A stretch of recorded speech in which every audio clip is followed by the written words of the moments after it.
Okay,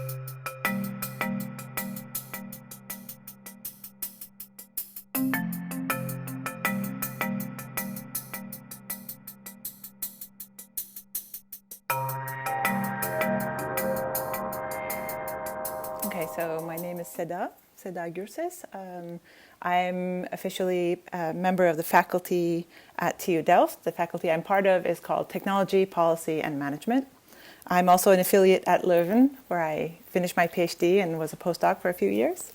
And most recently, I'm a member of the Institute for Technology in the Public Interest, which is a collaboration, among others, with Miriam Arak, Femke Snelting, and Helen Pritchard.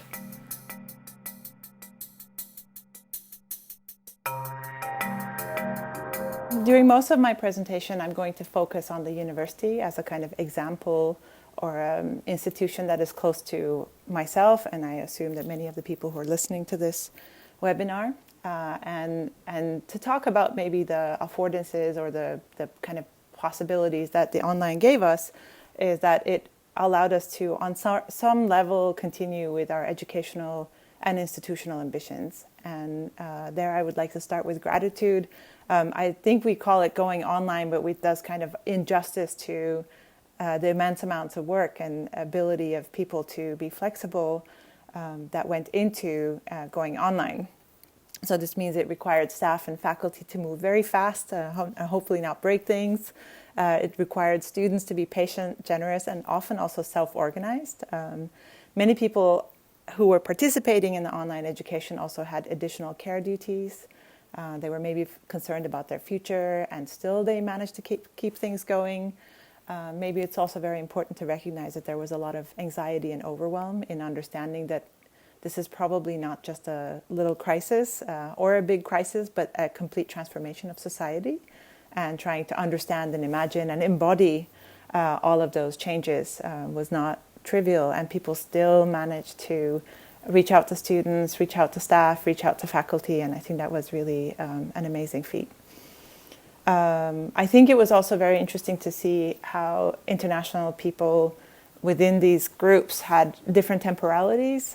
So I'm originally from Turkey, and Iran was already hit a couple of weeks before Europe was hit. So I already had started becoming part of the transformation, and there was this kind of dissonance between being in Europe and people not having yet made that transition and seeing other parts of the world make that transition, which, makes you feel very much the minority position or the kind of complexity of migration. And I think that also continued once the measures hit, for example, the Netherlands, where a lot of people who are local maybe could go to their local families or friend structures, and the international students were a little bit isolated again. And of course, there were the issues with financials, etc. So I think there was a huge transition that was made, and potentially stepping into a huge transformation. And I think technology enabled people to be in touch and coordinated about all of this when it happened. So we're still kind of floating. And so there's a big thank you to everybody who made that possible. Now, having said that, Arundhati Roy says, we're going through a portal. I think that going online, it sounds like a 90s advertisement. I put my modem on and I'm now online, was actually a pivotal moment for all of our institutions and our society. So it was not just a technical detail with, the awkward optics of everybody turning into rectangles. But it was a transformation, I think, with short and long-term consequences, which I think in that moment we could maybe not appreciate, because a lot of people were just so in the business of trying to make things work. So the transformations, if I would list them, at least, I'm sure there's more, is that this going online is transforming institutional culture. It's transforming educational culture. It's definitely going to transform the societal role that the university plays. And in fact, it might determine the financials of the universities globally. So even if there's some protection locally in different countries, globally, I think there's going to be a huge change to the university landscape. And in fact, I think this is a pivotal moment which will probably determine the future of the university, potentially all the way down to whether it will exist or not in the future. And I think that's a very scary thing to look at, and we couldn't look at that at the moment of the transformation. And we call these kind of moments in a piece that I wrote with Femke Snelting, Miriam Arak, and Hara Roja, the let's first get things done moment, right? Like let's first go online and then we'll talk about what happened, right? And we call these sneaky moments. They're also power grabbing moments, right? And there are also moments where what seems like small and pragmatic decisions come to impact us in the long term. But I think this is now a moment to take a deep breath and say, what happened? Where do we find ourselves? Where is this going? And how do we want to affect where things are going right now?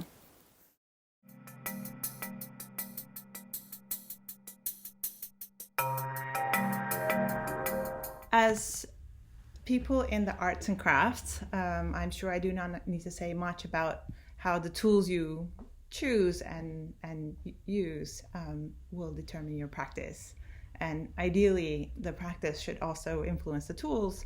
But however, this kind of gets complicated when your tools are determined and shaped and run by external parties who are then also subject to very serious economic pressures. And so I'll try to make that clear in this part. So one of the things I said earlier is that the transformation of going online is likely to change educational culture permanently. And we'll talk about the different ways in which it will do so. But let's start with the fact that not every platform that our universities have chosen to deploy now was made for education. So let's look at something like Zoom, which has become very, very popular. And if you look at their paraphernalia, their advertisement, until they made this turn with COVID-19, you see very clearly that this is a business management efficiency tool, right? Here's some lovely pictures of a meeting room that's using Zoom, and some titles from blog posts. Good video communication will attract top talent and encourage flexible working conditions. What you see on the bottom part of the slide is that you can actually do room analytics. You can see who's participated and what is the kind of density, and actually apparently there's also functionality to see if people are looking at the Zoom window or something else. So this already shows you the kind of managerial and business approach to communications, and also the surveillance structure shows the kind of relationship that is assumed in these technologies that we have now brought into our educational culture, right? And you can say at the end of the day, it's just a channel and it allows for video to happen, but all of these functionalities, anywhere from so-called ease of use, which actually produces a lot of security and privacy concerns, to the way in which surveillance can be enacted through this infrastructure, the way it records things, where it records them, and how efficiently it makes them available versus respecting the local culture, which might require being sensitive with these files, is completely erased, right? And so this is, I think, something most people will not appreciate because it seems so subtle. But let's go to another place where some professors took their students, which was gaming platforms. I just put like a tweet, which I kind of anonymized, but you can obviously find it online. It says, the excitement of being on Discord server for their literature class, and somebody they had a crush on is there too. It's kind of like the context collapse we saw in social networks, right? Like all of a sudden, your social relationship, your friends and your employers and your family were in one place. And now what happened with this, sudden transformation with, different professors or different instructors or even different students using different digital platforms and spaces for education, is that there was a context collapse of gamer culture with educational institutions, for example, in this case. And things get a little crazy because now you have an educational setup which is subject to the terms of use and the privacy policies of gaming platforms, which might have different sensitivities with respect to what the culture should be on those platforms and what they consider as content moderation. That term is already, right? Like, we're going to moderate content.